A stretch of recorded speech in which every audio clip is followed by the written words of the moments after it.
बहुप्रतीक्षित मांग चकरभाटा ले हवाई सेवा शुरू करे लेके हवाई सेवा प्रदान करे वाला कंपनी फ्लाईबिग सहमति प्रदान कर दी है।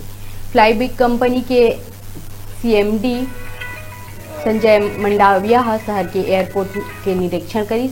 एकले पहली चकरभाटा में हवाई सेवा चालू करे बर राज्यसभा सांसद विवेक तनखा और फ्लाईबिग एयर के संचालक संजय मंडाविया मुख्यमंत्री भूपेश बघेल ने मुलाकात करी।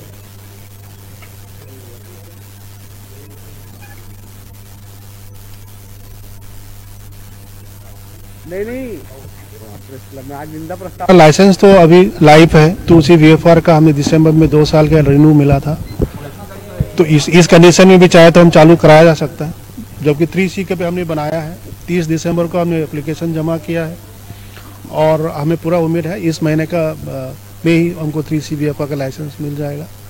और जो नहीं, चकरभाटा एयरपोर्ट हमारी तरफ से तो पूरा तैयार है, बस थोड़ी कार्रवाई हो जाए रेगुलेटरी बॉडी की तरफ से और हमें भी थोड़ा समय चाहिए सेटअप करने के लिए। तो I think under 75 days we should be ready.